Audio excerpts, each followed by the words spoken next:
Hello friends, welcome to my YouTube channel study 24/7। तो friends, आज हम लोग लेकर आए हैं आपके लिए इतिहास का तृतीय लेसन प्लान। तो फ्रेंड्स, आइए बताते हैं कि आपको यह पाठ्य योजना कैसे लिखना है। फ्रेंड, सबसे पहले पाठ्य योजना डालेंगे, फिर आपका जो भी क्रमांक होगा वो डाल लेंगे आप। फिर विद्यालय का नाम लिखेंगे। विद्यालय का नाम आप वहाँ का लिखेंगे जहाँ आपकी टीचिंग लगी हुई है। फिर आप 3 कॉलम बनाएंगे जिसमें दिनांक, कक्षा, विषय, प्रकरण, चक्र और अवधि लिखेंगे। फिर हमारा है सामान्य उद्देश्य। सामान्य उद्देश्य में फ्रेंड्स, मैंने आप लोग को बताया कि सामान्य उद्देश्य अगर आप पहले लिख चुके हैं, पहले लेसन प्लान में लिख चुके हैं, तो आप सभी में पूर्ववत डाल सकते हैं। सामान्य उद्देश्य का वीडियो मैंने पहले डाला हुआ है, आप जाकर देख सकते हैं। इसके बाद हमारा है विशिष्ट उद्देश्य। विशिष्ट उद्देश्य में हमें 3 पॉइंट्स हैं लिखने होते हैं: ज्ञानात्मक उद्देश्य, बोधात्मक उद्देश्य और क्रियात्मक उद्देश्य। तो सबसे पहले हमारा है ज्ञानात्मक उद्देश्य। ज्ञानात्मक उद्देश्य में हमारा पहला पॉइंट है छात्र सिकंदर के जीवन के विषय में जान सकेंगे। दूसरा पॉइंट, छात्र सिकंदर के साम्राज्य विस्तार की नीति के बारे में जान सकेंगे। यानी ज्ञानात्मक में आपको वो लिखना है जो आप ज्ञान छात्रों को देंगे या छात्र किस चीज़ के बारे में जान सकेंगे। दूसरा हमारा है बोधात्मक उद्देश्य, यानी छात्र आपकी बातों को समझ गए हैं और वह क्या कर सकेंगे। तो यहाँ पे पहला पॉइंट है छात्र यूनानी सभ्यता के बारे में बता सकेंगे। दूसरा पॉइंट है छात्र सिकंदर के साम्राज्य विस्तार नीति के विषय में बता सकेंगे। फिर हमारा तीसरा पॉइंट है क्रियात्मक उद्देश्य, जिसका पहला पॉइंट है यानी छात्र सीख चुके हैं और वह उससे क्या प्रेरणा लेते हैं। तो देखिए, छात्र सिकंदर की वीरता और साहस को अपने जीवन में आत्मसात करेंगे। छात्र सिकंदर महान की तुलना भारत के अन्य राजाओं से करेंगे। सहायक सामग्री में मैंने आपको बताया है कि आप कक्षा में जिस भी वस्तुओं का प्रयोग कर रहे हैं पढ़ाने के लिए, समझाने के लिए, वो हमें यहाँ पे लिखना है। जैसे भारत का तत्कालीन मानचित्र यहाँ पर लिया गया है। फिर हमारा चौक है, डस्टर है, कक्षा उपयोगी उपकरण है। नेक्स्ट टॉपिक हमारा है पूर्व ज्ञान। पूर्व ज्ञान में हमें लिखना है छात्र सिकंदर महान के विषय में सामान्य जानकारी रखते हैं, अर्थात जो हम प्रकरण लिख रहे हैं वो हमें यहाँ पर लिखना होता है, बाकी ये चीज़ें सभी में सेम रहती हैं। फिर हमारा अगला टॉपिक है प्रस्तावना प्रश्न। प्रस्तावना प्रश्न में आपको 3 कॉलम बनाने होंगे। पहला है क्रम संख्या, दूसरा छात्र अध्यापिका क्रिया, यदि छात्र है तो छात्र अध्यापक क्रिया, तीसरा है छात्र क्रिया। तो हमारा प्रस्तावना प्रश्न का पहला प्रश्न है प्राचीन भारत में कुल कितने महाजनपद थे? छात्र द्वारा उत्तर है 16 महाजनपद। दूसरा प्रश्न है 16 महाजनपद में से कौन सबसे शक्तिशाली महाजनपद था? छात्रों का उत्तर है मगध। तीसरा प्रश्न हमारा मगध साम्राज्य पर सर्वप्रथम किस यूनानी शासक ने आक्रमण किया? तो इसका उत्तर छात्रों ने दिया है सिकंदर। फ्रेंड, प्रस्तावना प्रश्न बनाते समय हमें इन चीज़ों का ध्यान रखना चाहिए कि प्रस्तावना प्रश्न एक सीक्वेंस से हो। ठीक है फ्रेंड्स। फिर हमारा चौथा प्रश्न है सिकंदर के बारे में आप क्या जानते हैं? तो इसका उत्तर है इसका छात्रों के पास कोई उत्तर नहीं है, इसलिए यह समस्यात्मक प्रश्न है जिसका स्पष्टीकरण आपको अगले टॉपिक में देना होगा। तो हमारा अगला टॉपिक है उद्देश्य कथन। उद्देश्य कथन में आपको लिखना है छात्रों, आज हम लोग सिकंदर के विषय में विस्तृत अध्ययन करेंगे। फिर हमारा प्रस्तुतिकरण है। प्रस्तुतिकरण में आपको 4 कॉलम बनाने होंगे, जिसमें से पहला कॉलम है शिक्षण बिंदु, छात्राध्यापिका क्रिया, छात्र हैं तो छात्राध्यापक क्रिया। फिर तीसरा है छात्र क्रिया। चौथा है श्यामपट्ट सारांश। फिर हमें छात्राध्यापिका क्रिया में लिखना होगा विकासात्मक प्रश्न। तो हमारा पहला प्रश्न है, सिकंदर किस साम्राज्य का शासक था? तो इसका उत्तर है मैक्डोनिया और ओलंपिया। सिकंदर का जीवन परिचय आप शिक्षण बिंदु में लिखेंगे। फ्रेंड्स, इसे थोड़ा सा नीचे लिखेंगे आप प्रश्न के, यहाँ पे लिखा गया है प्रश्न के पास, तो आप इस चीज़ का थोड़ा सा ध्यान रखेंगे। दूसरा प्रश्न है, सिकंदर के पिता का क्या नाम था? तो उत्तर है फिलिप द्वितीय। तीसरा प्रश्न है, सिकंदर का क्या नाम था?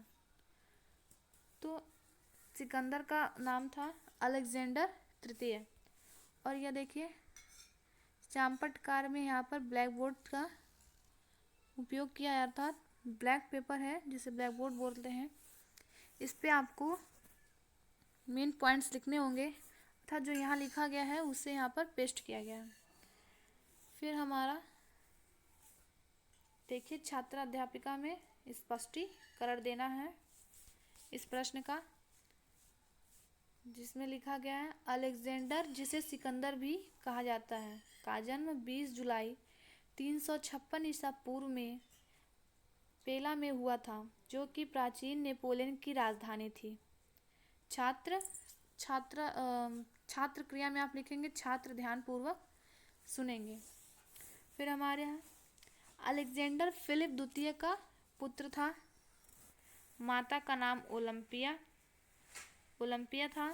सिकंदर ने अपनी प्रारंभिक शिक्षा अपने रिश्तेदार दी ईस्टर्न लियोनिडास ऑफ एपिरूस से ली थी। जब 13 वर्ष का हुआ तब निजी शिक्षक एरिस्टोटल की नियुक्ति की। फिर एरिस्टोटल को भारत का अरस्तु कहा जाता है।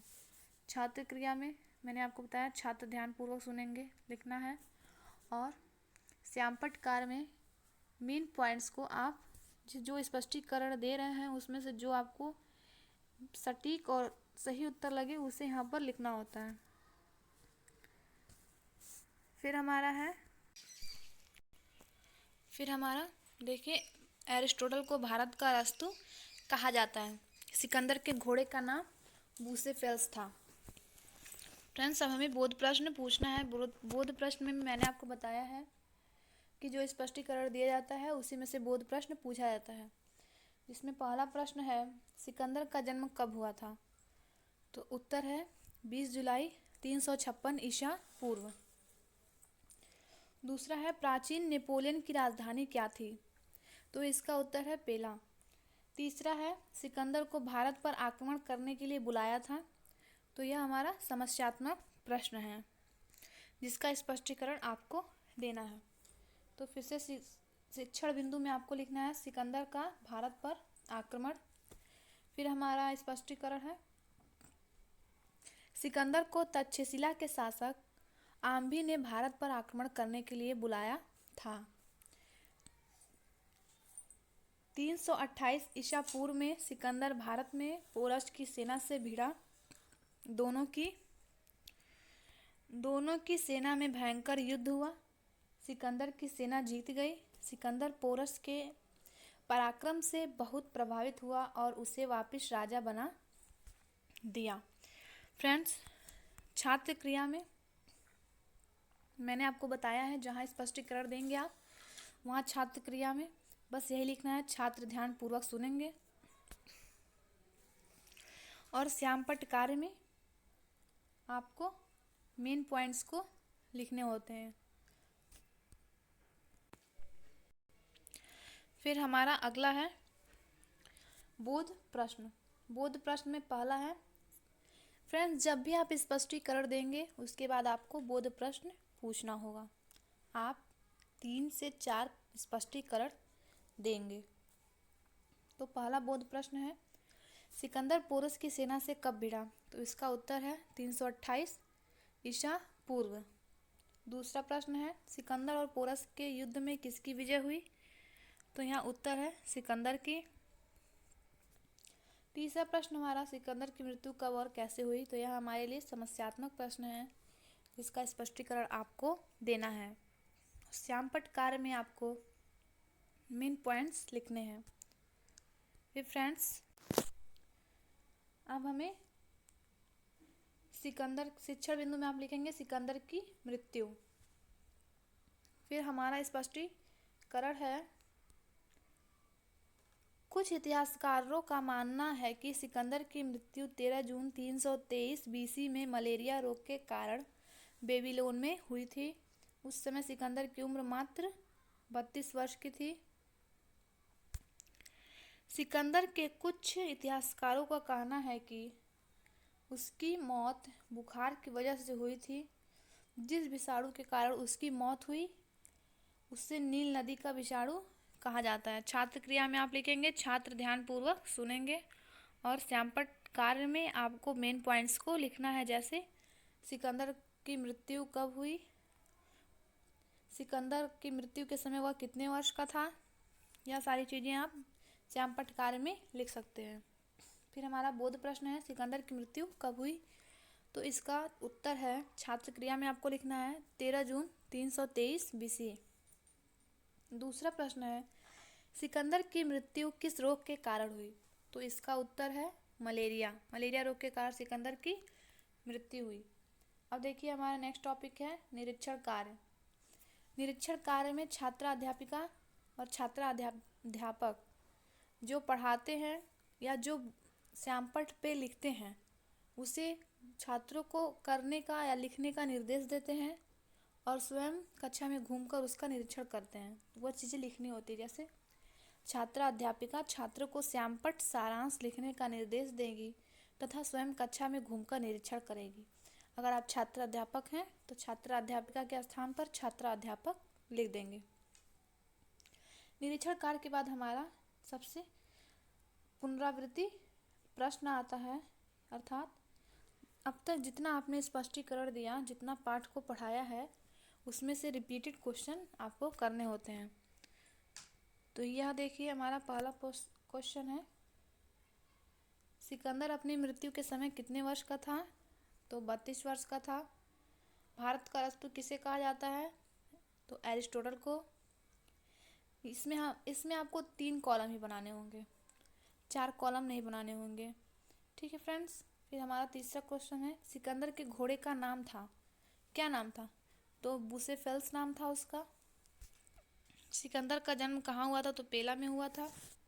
और हमारा 5वां प्रश्न है, सिकंदर की मृत्यु किस विषाणु के कारण हुई थी, तो वह उत्तर है नील नदी के विषाणु के कारण सिकंदर की मृत्यु हुई।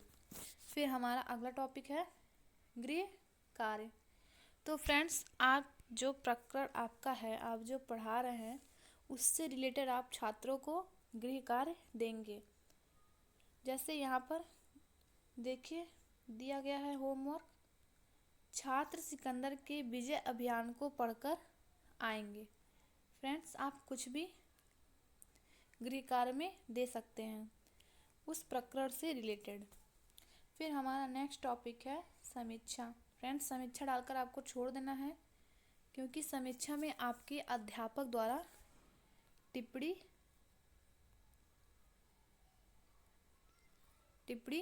की जाएगी। सो फ्रेंड्स अगर आपको हमारा वीडियो अच्छा लगा हो तो लाइक करें, शेयर करें और ऐसे ही वीडियो देखने के लिए चैनल को सब्सक्राइब करें।